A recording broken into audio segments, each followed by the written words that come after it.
So we have another peer-reviewed journal about Reiki. So this one was real interesting because they used a placebo to determine whether or not Reiki was effective. So people always ask, is it only working because people believe in it? But this peer-reviewed journal showed that there was actually an effect, more so, well, an effect period, with people who actually received legit Reiki. So it's titled Reiki is Better Than Placebo and has a broad potential as a complementary health therapy. So basically, right away, you can see it just wasn't, again, about whether or not Reiki works, but whether Reiki works beyond placebo. So, what the researchers did was really, really, really important. They didn't just give people Reiki and ask how they felt, they basically created a comparison between people receiving actual Reiki and people receiving what was called a sham Reiki or placebo Reiki.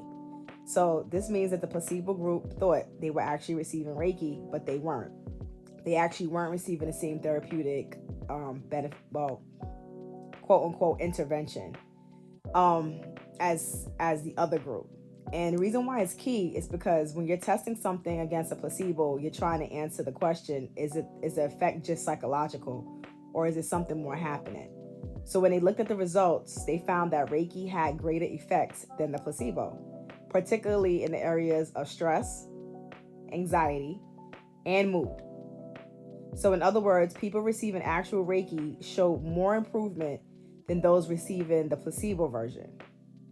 And this is where it gets real interesting. If something's only a placebo, you expect the placebo group and the real treatment group to have similar results. But in this study, that's not what happened. Reiki performed better than placebo. So that suggests that the effects being observed may not be explained by just belief alone. So again, that doesn't mean Reiki replaces medical treatment. It doesn't mean that we fully understand the mechanisms yet, but it does suggest that Reiki may have measurable effects on the body and mind that go beyond expectation alone.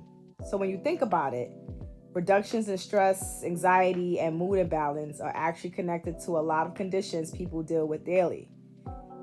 So instead of looking at Reiki and asking, is it real or not? The right question should be whether or not actually Reiki is what's really happening during a Reiki that is causing effects.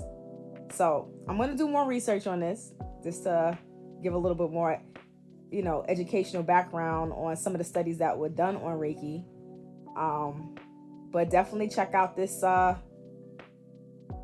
peer review journal because it's quite interesting. It's lengthy, but definitely interesting. Peace.